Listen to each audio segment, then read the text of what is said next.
Tech ലോകത്ത് നിന്നുള്ള വാർത്തകൾ.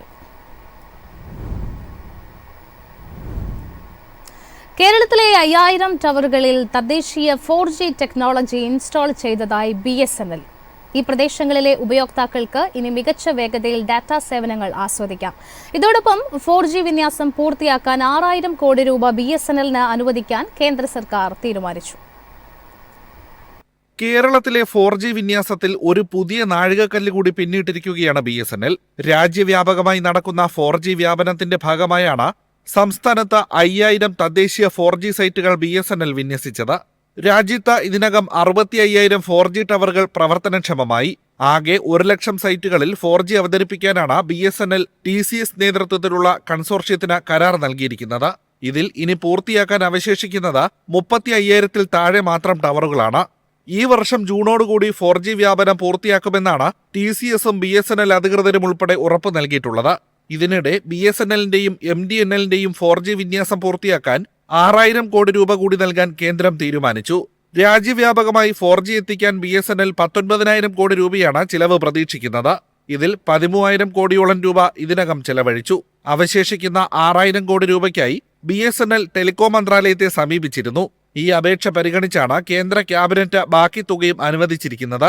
4G വ്യാപനം പൂർത്തിയാകുന്ന മുറയ്ക്ക് ജൂലൈയോടുകൂടി 5G സേവനങ്ങൾ തുടങ്ങാനുള്ള തയ്യാറെടുപ്പുകളും BSNL സമാന്തരമായി നടത്തിവരുന്നുണ്ട്. News desk MyFin TV. ജീവനക്കാരെ വീണ്ടും പിരിച്ചുവിടാനൊരുങ്ങി സോഷ്യൽ മീഡിയ ഭീമനായ മെറ്റ. ഈ വർഷം തൊഴിലാളികളുടെ എണ്ണം 5% കുറയ്ക്കുമെന്ന് കമ്പനി അടുത്തിടെ അറിയിച്ചിരുന്നു. 2025 ആർട്ടിഫിഷ്യൽ ഇന്റലിജൻസിൽ ശ്രദ്ധ കേന്ദ്രീകരിക്കാനുള്ള പദ്ധതികളെക്കുറിച്ച് മെറ്റ ഇതിനകം തന്നെ സൂചന നൽകിയിരുന്നു. അതേസമയം ജോലി വെട്ടിക്കുറച്ചാലും കൂടുതൽ മെഷീൻ ലേണിംഗ് എഞ്ചിനീയർമാരെ കമ്പനി നിയമിച്ചേക്കാമെന്ന സൂചനയുമുണ്ട്. കഴിഞ്ഞ വർഷവും മെറ്റ 10,000 ജീവനക്കാരെ പിരിച്ചുവിട്ടിരുന്നു. സാമ്പത്തിക പ്രതിസന്ധി കാരണമായിരുന്നു അന്നത്തെ പിരിച്ചുവിടൽ. കോവിഡിന്റെ സമയത്ത് ആളുകളെ ഓവർഹൈഡ് ചെയ്തുവെന്നും കമ്പനി നേരിടുന്ന കടുത്ത സാമ്പത്തിക സാഹചര്യങ്ങളെ അതിജീവിക്കാനുള്ള ശ്രമത്തിന്റെ ഭാഗമായാണ് പിരിച്ചുവിടലെന്നും അന്ന് CEO മാർക്ക് സക്കർബർഗ് സമ്മതിച്ചിരുന്നു. News desk MyFin TV. Online ചൂതാട്ടങ്ങൾക്ക് കർശന നിയന്ത്രണവുമായി തമിഴ്നാട് സർക്കാർ. 18 വയസ്സിന് താഴെയുള്ളവർ പണം വെച്ച് ഓൺലൈൻ ഗെയിം കളിക്കുന്നതിന് വിലക്കേർപ്പെടുത്തി. ഇതുവഴി പണം നഷ്ടപ്പെട്ടവരുടെ ആത്മഹത്യകൾ വർദ്ധിക്കുന്ന സാഹചര്യത്തിലാണ് നടപടി. സ്വന്തം പേരിലുള്ള ബാങ്ക് അക്കൗണ്ടുകളുടെ വിവരങ്ങൾ നൽകിയാൽ മാത്രമേ ഇനി മുതൽ തമിഴ്നാട്ടിൽ ഓൺലൈൻ ഗെയിം കളിക്കാൻ അനുവാദമുള്ളൂ. 18 വയസ്സിന് താഴെയുള്ളവരുടെ അക്കൗണ്ട് ഇടപാടുകളുടെ OTP രക്ഷിതാവിന്റെ ഫോണിലാണ് ലഭിക്കുക. മാത്രമല്ല, ഇത്തരം അക്കൗണ്ടുകളിലെ ഇടപാടിന് പരിധിയും നിശ്ചയിച്ചിട്ടുണ്ട്. ഇതിനാൽ പ്രായപൂർത്തിയാകാത്തവരുടെ ഓൺലൈൻ ഗെയിം കളിക്കൽ നിയന്ത്രിക്കാമെന്നാണ് സർക്കാർ പറയുന്നത്. രക്ഷിതാക്കൾ അറിയാതെ അവരുടെ അക്കൗണ്ട് ഉപയോഗിച്ച് ഗെയിം കളിച്ചാലും ബാങ്ക് അക്കൗണ്ട് ഉടമയുടെ ഫോണിലേക്കാണ് OTP വരികയെന്നതിനാൽ രക്ഷിതാക്കൾക്ക് വിവരം ലഭിക്കും. ഓൺലൈനിൽ പണം വെച്ച് കളിക്കുന്നവരുടെ കാര്യക്ഷമത ഓരോ ദിവസവും പരിശോധിക്കണമെന്നും സർക്കാർ ഓൺലൈൻ ഗെയിം കമ്പനികളോട് ആവശ്യപ്പെട്ടു. പണം വെച്ച് കളിക്കുന്നവർക്ക് ഓരോ മണിക്കൂർ കൂടുമ്പോഴും പണം നഷ്ടപ്പെട്ടാൽ ഉണ്ടാകുന്ന ഭവിഷ്യത്തുകളെക്കുറിച്ച് മുന്നറിയിപ്പ് നൽകണമെന്നും നിർദ്ദേശിച്ചിട്ടുണ്ട്. കേന്ദ്ര സർക്കാർ 2021 പാസാക്കിയ IT ആക്ടിലെ വ്യവസ്ഥകൾക്കനുസൃതമായാണ് നടപടി. News desk MyFin TV.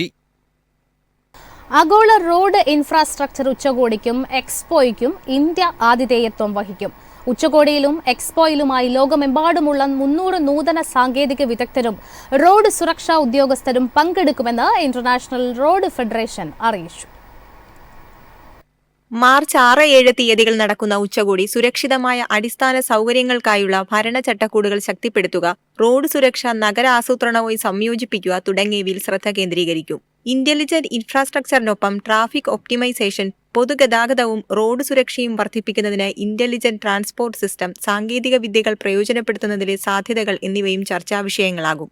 Road design, നിർമ്മാണം, മാനേജ്മെന്റ് എന്നിവയുടെ എല്ലാ മേഖലകളിലും സുരക്ഷയ്ക്ക് മുൻഗണന നൽകിക്കൊണ്ട് റോഡ് അപകടങ്ങൾ അപൂർവമായി മാറുന്ന അപകടമരണങ്ങൾ ഒഴിവാക്കുന്ന ഭാവിയിലേക്ക് നീങ്ങാൻ ശ്രമിക്കുന്നതായി international road federation president emeritus KK Kapila പറഞ്ഞു. ഇൻഫ്രാസ്ട്രക്ചർ കമ്പനികൾ, ഹൈവേ, റോഡ് വികസന അതോറിറ്റികൾ, ഓർഗനൈസേഷനുകൾ, റോഡ് കോൺട്രാക്ടർമാർ, റോഡ് കൺസൾട്ടന്റുമാർ, സ്മാർട്ട് സിറ്റി ഉദ്യോഗസ്ഥർ, റോഡ് ഗവൺമെന്റ് അസോസിയേഷനുകൾ, ബോഡികൾ എന്നിവയിൽ നിന്നുള്ള പങ്കാളികൾ ഉച്ചകോടിയിൽ പങ്കെടുക്കുമെന്ന് ഗ്രിസ് കൺവീനർ അഖിലേഷ് ശ്രീവാസ്തവ പറഞ്ഞു. News desk MyFin TV.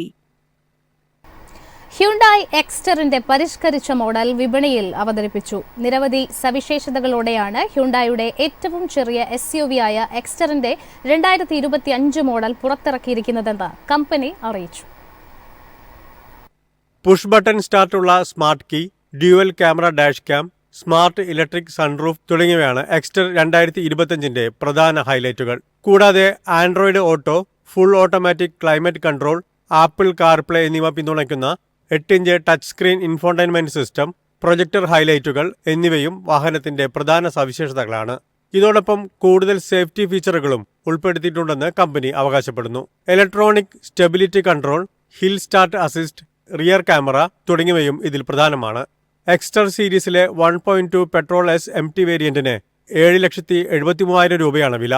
Top spec 1.2 bifuel petrol dual CNG SX tech MT മോഡലിന് 9,53,000 രൂപയും AMT ട്രാൻസ്മിഷൻ ഓപ്ഷനിൽ വരുന്ന പെട്രോൾ SX വേരിയന്റിന് 9,18,000 രൂപയുമാണ് വില. News desk, MyFin TV.